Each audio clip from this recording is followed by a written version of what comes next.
Belum kena.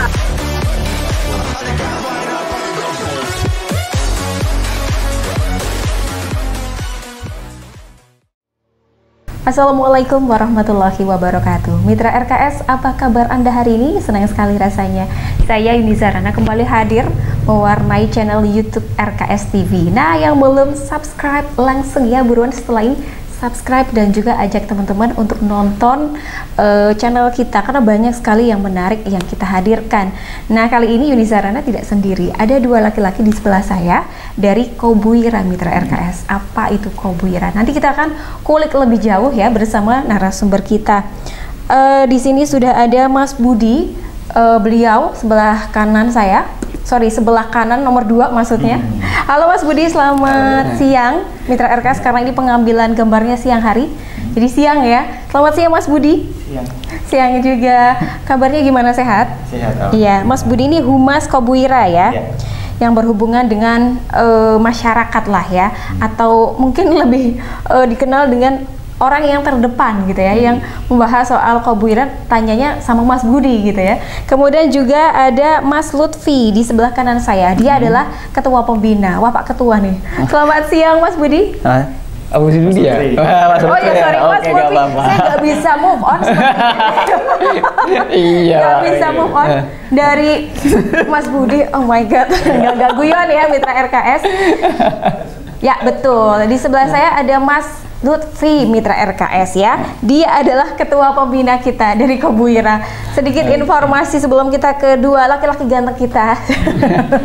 Kobuira ini adalah sebuah wadah untuk para pelaku yang sadar akan kebudayaan. Seperti itu ya Mas ya? Iya, betul. Oke, nah nanti kita akan tanya lebih jauh awal mulanya seperti apa, kemudian kenapa bisa terbentuk, ada berapa anggota gitu ya.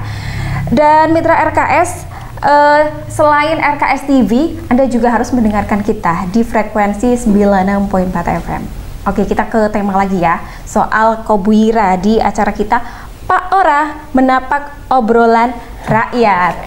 Oke, Mas Budi nih, selaku humasnya, sebenarnya Kobuira ini apa sih Mas? Seperti tadi yang sudah saya sampaikan di depan bahwa Kobuira ini adalah para pelaku yang sadar akan kebudayaan seperti itu ya. Iya. Awal mulanya terbentuk seperti apa? Terbentuk sejarahnya di Wira Desa. Namanya kan Kobuira. Kobuira itu singkatan atau gimana Mas? Dulunya singkatan Komunitas Budaya Wira Desa. Kalau sekarang ada Pekalongannya. Oh, berarti lebih meluas.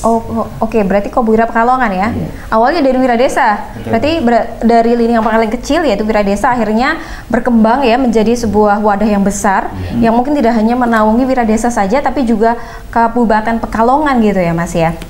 Oke. Pertama diinisiasi oleh siapa Mas? Mas Lutfi mungkin ketuanya bisa menjawab. Oleh siapa nih Mas? Oke, gini ya. Jadi sekilas tentang Kobuira tadi dari awal sudah dijelaskan. Jadi awalnya memang atas nama Kobuira itu dari Komunitas Budaya Wira Desa yang diinisiasi oleh teman-teman yang sadar akan kebudayaan tadi yang sudah disampaikan Mbak Yuyun ya. Iya. Yuni aja Mas. Oh, Yuni. Nanti jadi penyanyi dangdut. Oh gitu. Oke ya.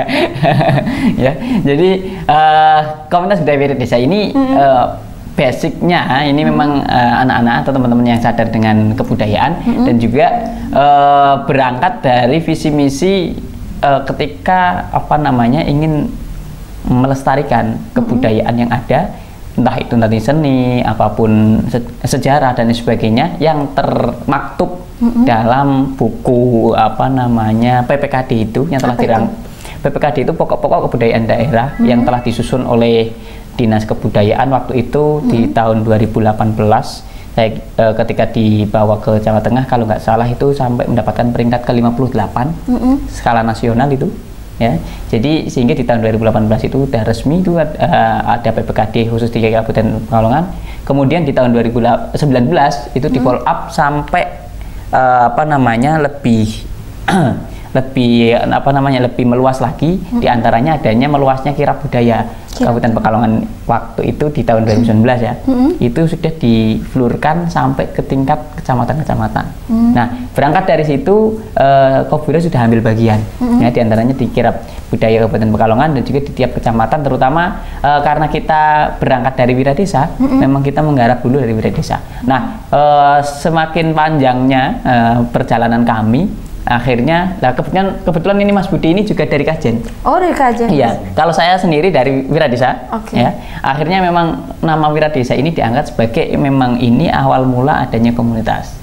Jadi pertama kali ada komunitas munculnya dari Wiradesa. Namun nama ini kemudian Kobwira ini, kemudian ada Kobwira Pekalongan ini diangkat sebagai ini nilai-nilai filosofis, bahwasanya ini komunitas yang berangkat dari Wiradesa, namun melingkupi nggak hanya kabupaten sebetulnya, di wilayah kota juga sebagian, seperti itu.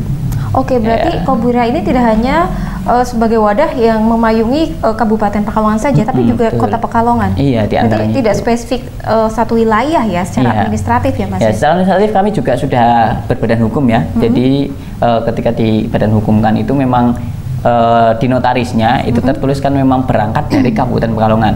Namun skupnya itu kan nanti bisa melintas dari kabupaten itu sendiri, bahkan di wilayah kabupaten sekitarnya, seperti itu. Sehingga ketika kita nanti belusukan lah itu nanti di daerah Batang, Malang dan lain sebagainya, kita sudah legal sebetulnya, seperti itu. Oke, jadi udah resmi ya? Iya, resmi. Nah, berbicara soal sebuah wadah, apalagi ini resmi ya, biasanya keanggotaannya juga ada syarat dan ketentuan ya Mas ya? Syarat dan ketentuan memang gini ya, ketika kita bicara tentang komunitas, mungkin sedikit banyak orang akan berpandangan pada organisasi, ataupun bahkan ada yang mempersempit sudut pandangnya komunitas itu ya sama lah seperti organisasi massa biasa atau organisasi masyarakat biasa, seperti itu.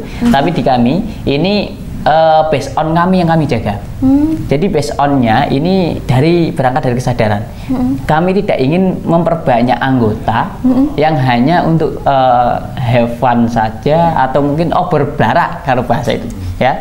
Nah, ini kan tadi udah diungkap ada Pak Ora kan, ini biar ada masuknya ya. Berblarak ini diantaranya itu.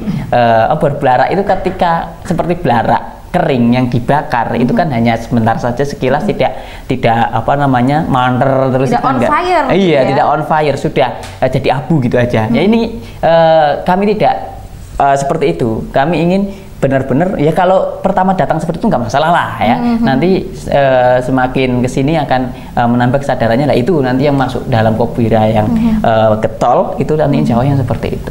Oke.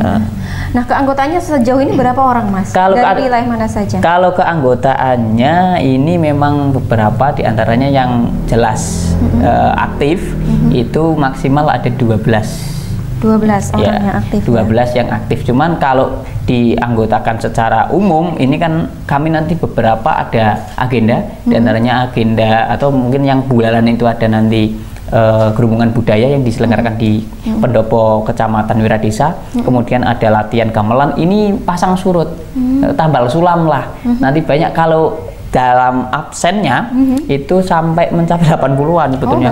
Iya.